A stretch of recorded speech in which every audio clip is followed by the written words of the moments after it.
देखो, दुख का अधिकार क्या है? चैप्टर का नाम है दुख का अधिकार। देखो, गरीबी अपने आप में बहुत बड़ा अभिशाप। गरीब के लिए क्या सुख क्या दुख। ना उसे खुशी में खुश होने का अधिकार है, ना दुख में दुखी होने का। एक बात और, लोग दुख की स्थिति में भी उधार उसकी हैसियत देखकर ही देते हैं। ये चीज़ देखा होगा।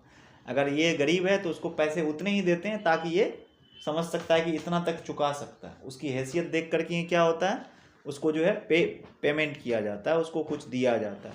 यही कारण रहा है कि पाठ में उल्लिखित खरबूजे वाली को उसके बेटे के मर जाने पर भी भला कोई कैसे उधार दे।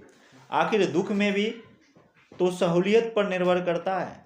प्रस्तुत पाठ, ये जो पाठ है ना, दुख का अधिकार, लेखक ने बहुत गंभीर और संवेदनशील मुद्दे को उठाया है। बहुत ही संवेदनशील मुद्दा है। उन्होंने दुख एवं संवेदना के साथ साथ समाज में व्याप्त कुरीतियां पर भी तंज किया है। जैसे मृत्यु होने के बाद अनिवार्य खर्चे। जिसका बेटा मरा वह तो पहले ही दुखी है, लेकिन पेट कहाँ सुनता, इसलिए स्त्री को खरबूजे बेचने आना पड़ा। खरबूजे बिके कि नहीं, लेकिन समाज ताने देने से नहीं चुका। समाज में मनुष्य का अधिकार और उसका दर्जा निश्चित करने वाले कारणों में से एक कारण पोशाक भी है। क्या है? पोशाक समझ रहे हो ना, जो हम लोग का पहनावा होता है, वह हमारे लिए अनेक बंद दरवाजे खोल देती है। परंतु कई बार ऐसे भी परिस्थितियां आ जाती है कि हम जरा नीचे झुककर समाज की निचली श्रेणियों की अनुभूति को समझना चाहते हैं। उस समय यह पोशाक ही बंधन और अड़चन बन जाती है।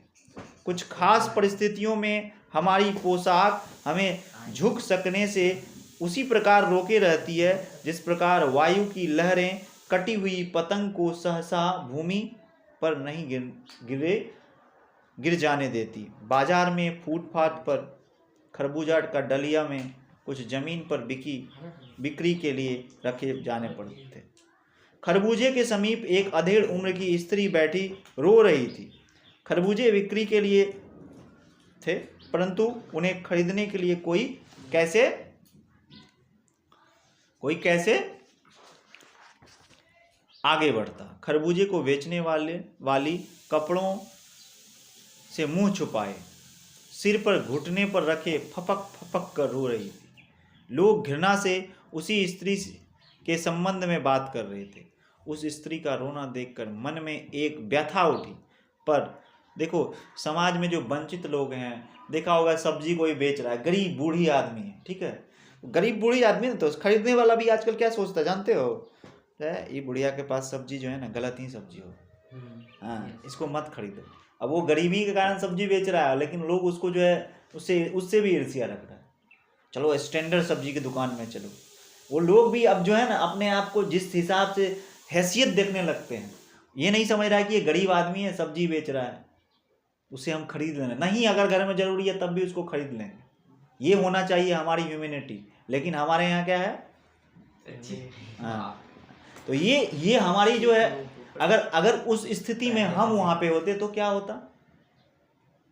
जरा अपने आप को रखो उस स्थिति में। हाँ, उसको रख दो सब्जी खरीदने वाले में, दोनों को कंपेयर करो, तो फिर क्या होता? फिर तुमको कितना पीड़ा होता? ये बात का पीड़ा होता कि नहीं होता कि हमारे साथ डिस्क्रिमिनेशन हो रहा है? हाँ, तो ये डिस्क्रिमिनेशन, आप सब्जी वाले जा रहे हैं आसपास और वो बेच रहे हैं, नहीं आपको खरीदने की भी नहीं है, तो कम से कम उसको खरीद लीजिए। और खरीदिएगा ना तो उसको सुकून मिलेगा कि कोई मेरा सब्जी खरीद रहा है, जिससे उसकी पेट क्या होगी, बड़े, क्योंकि उसका जवान बेटा मरा हुआ था, वो अकेली बूढ़ी निसहाय थी। तो निसहाय का सहायता करना तो हर कोई को सभी सिखाते हैं, सभी रिलीजियस बुक में भी लिखा हुआ है। जिसके जो निसहाय है, जिसको कष्ट है, उसकी कष्ट में जो हमें क्या करना चाहिए? हाँ, उसका कष्ट को निवारने के लिए कुछ ना कुछ उपाय करना चाहिए, ना कि उस पर हंसी उड़ाए, मजाक उड़ाए। ये हमारी समाज नहीं कहता। एक मानवता के नाते हमें उस पीड़ित, वंचित, शोषित के लिए क्या करना चाहिए? उस बूढ़ी आदमी को तुम देखा होगा। इस तरह की बहुत सारी घटनाएं हमारे कटिहार में भी हैं, हर दिन होते रहता है। और कटिहार की बहुत सारी सब्जी मार्केट में जब तुम जाओगे तो इस तरह की बूढ़ी देखोगे कि सब्जी की टोकरी लेके बैठे हुए हैं, लेकिन उसका सब्जी कोई नहीं खरीद रहा, जिसके दुकान में 25 प्रकार की सब्जियां हैं और मोटा बड़ा सा दुकान लगा के लोग वहाँ भीड़ लगा रहता है। ये भी तुम देखना, ध्यान से देखना तुम, नहीं इसके पास सब्जी है, ये भी पैसे वाले सब्जी वाले हैं, इसी से खरीदना है। हाँ हाँ, अब ये सर जितना एक होता है ना वही सबसे ज्यादा खराब बेचता है। हाँ, अब वो क्या कर, वो नाप भी कम देगा, गड़बड़ भी देगा, तुमको फिर भी उस पर ट्रस्ट है।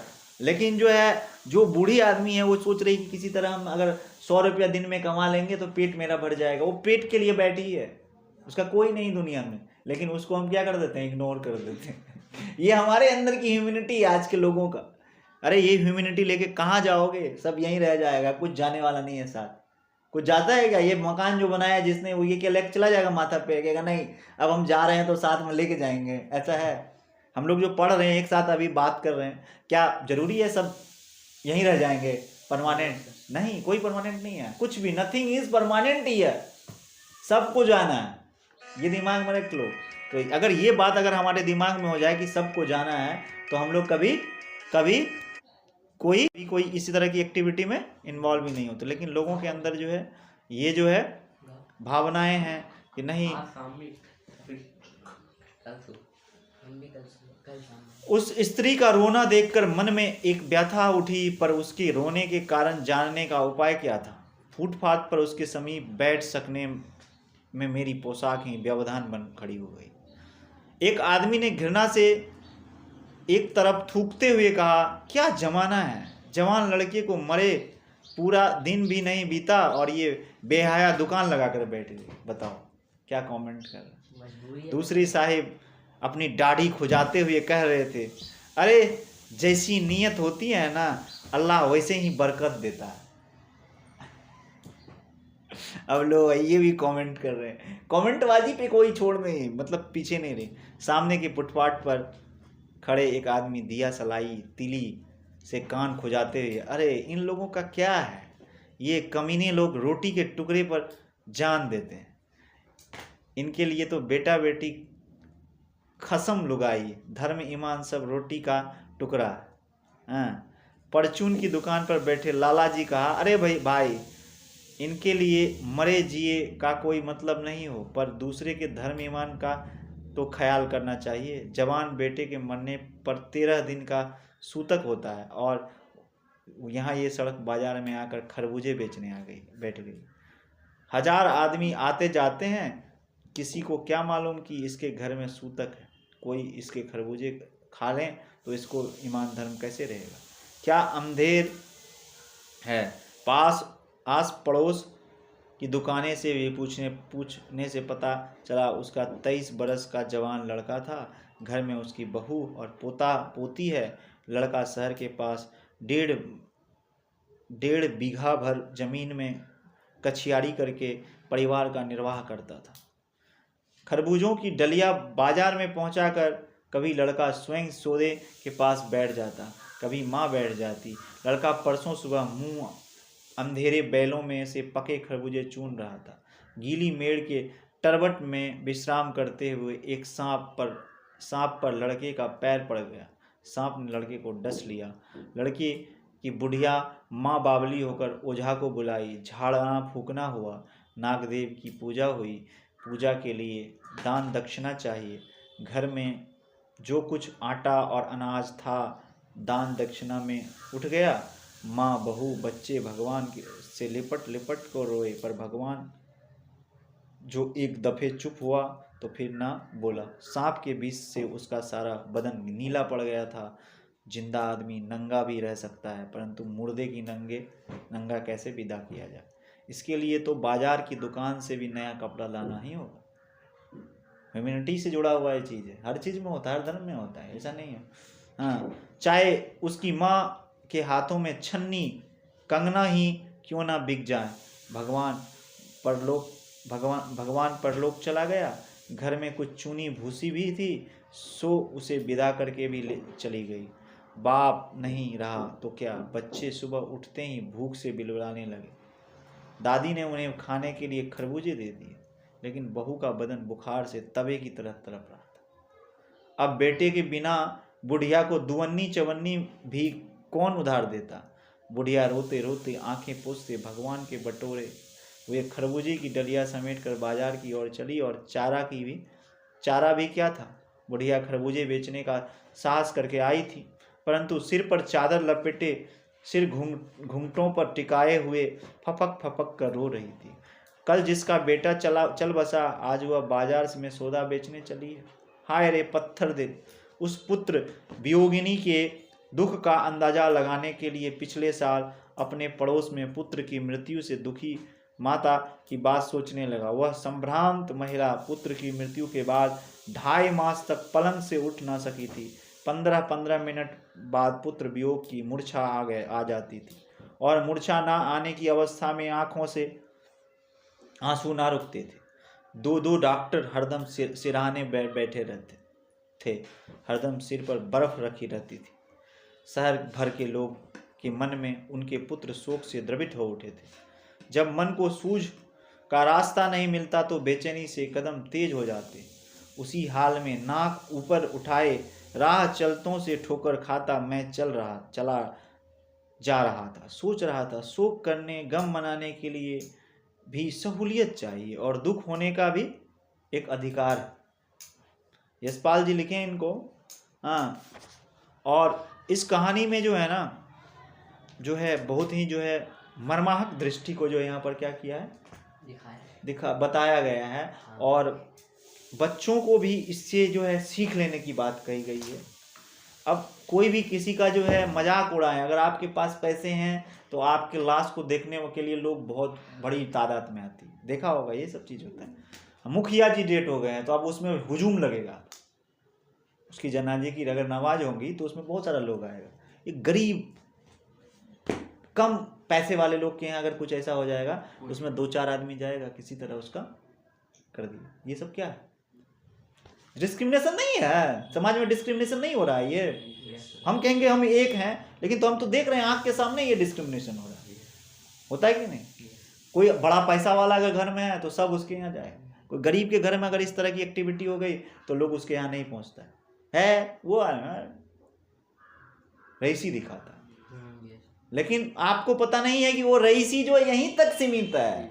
उसके बाद अगर यहाँ से चले जाइएगा तो सब रईसी क्या रह जाएगा आपका, यहीं तक जो दिखा बाद ऊपर जाने के बाद सब रईसी क्या हो जाता है आपका, खत्म। वहाँ सब बराबर हो जाता है, और वो रईसी आपको कहीं उसी रास्ते में नहीं धकल के लेके चले जाएगा।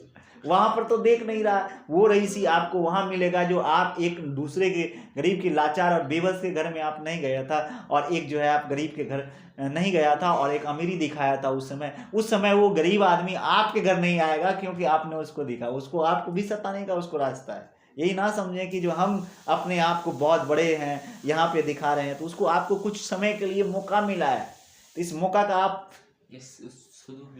सदुपयोग करें। ये ना कि हम कहें कि हम बहुत बड़े हो गए हैं और हमारी जो है अब किसी से काम नहीं, हम पैसे हैं, हर चीज़ को पैसे से तोल देंगे। पैसे से हर चीज़ को नहीं तोला जा सकता है। ईमानदारी, आपका जो मानवता, इसको पैसे से आप नहीं तोल सकते हैं। तोल सकते हैं? कभी नहीं तोल सकते। तो यही कहानी तो हमारा है यहाँ पे। ये जो अभी हमने पढ़ा, क्या पढ़ा अभी? दुख का अधिकार। दुख का अधिकार में भी कहीं ना कहीं लोग देखते हैं कि जो है इसका दुख का जो है अपने हिसाब से वो जो है मुनासिब जो है जो होता है वो बात को कह देते हैं कि इसका दुख का कारण ये बुढ़िया लोग का ये स्थिति ऐसा होना चाहिए, क्योंकि वो गरीब थी, निसहाय थी, तो उसका उस हिसाब से उसका लोग मजाक उड़ाया। और वही पैसे वाले होते तो सब उसका जो अलग तरह से उसका मजाक उड़ाने का तरीका होता, या मजाक नहीं उड़ाता उसका, तब उसका दुख में लोग दुख मनाते। तो आप देख रहे हैं कि पैसे के हिसाब से क्या होती है, दुख का अधिकार भी उस हिसाब से मिलता है। अगर वो पैसे का अधिकार है तो आप ठीक सही में पैसा बहुत ज़्यादा है तो आप बहुत ज़्यादा दुखी हैं। आप दुखी हैं तो आपकी दुखी होने का, आपके घर में कुछ हो गया है तो सब पहुंचेगा। पैसे कम है तो आपके घर में कम लोग कम पहुंचेंगे। पैसे के हिसाब से लोग का आना जाना भी आपके यहाँ रहता है। ये चीज़ को आप समझिए। ये कहानी बहुत ही अच्छा था, दुख का अधिकार, जिसमें जो है एक जो है बूढ़ी और एक बेटा जो क्या करता है मेनली इसमें किस चीज़ का, एक उसके पास 1.5 बीघा का क्या रहता है, एक खेत रहता है जिसमें वो क्या चीज़ का खेती करता है, खरबूजे का खेती करता है और खरबूजे की खेती से अपनी जीवन यापन करता है और उसकी माँ भी उसमें सपोर्ट करती है और कभी बेटा तो कभी माँ। लेकिन अचानक से वो जिस पेड़ के पास बेच रहा था खरबूजा वहाँ सांप आ जाता है और सांप उसको काट लेता है। सांप जब काट लेता है तो बुढ़िया कि बेटा मर जाता है, क्योंकि उस समय उतना ज़्यादा सुविधा नहीं होता है, वो झाड़ फूक में लग जाता है, जिससे सांप के काटने से मर जाता है। उसके घर में एक पुतहू है और बेटा है, पोता है उसका, वो पोता और बेटा और जो है बहू के साथ जो है करे तो करे क्या। तो अब उसके पास लाचारी है, कफन के पैसे नहीं है उसके पास, तो वो मार्केट में तरबूज लेके जाता है और तरबूज को कहता है क्या ये तरबूज जो है कि बिक जाएगा, जिससे हमारे घर के कफन आ जाएंगे और ये कफन से हम जो अपने बेटे का क्या करेंगे, दाह संस्कार करेंगे या उसको जो एलिमिनेट किया जाएगा। तो ये जो है इस तरह की एक्टिविटी में या उसका जो है मर्डर किया जाएगा, मतलब उसको जो है ये उस अवस्था में ले जाया जाएगा। तो उसके लिए भी पैसे नहीं थे वो लोग इस हिसाब से, लेकिन उसका वो मजाक उड़ाते हैं वहाँ पर बहुत सारे लोग, कहता है इसकी आदत ही ऐसी है, ये लोग की कोई धर्म और इमाम की नहीं है। तो मतलब कोई लोग जो है कुछ और बोलते हैं, हर तरह का जो है अपना अपना प्रवचन दे के, लेकिन उसका कुछ खरीदता नहीं कोई। ये कहानी है, यही कहानी का जो है यहाँ पे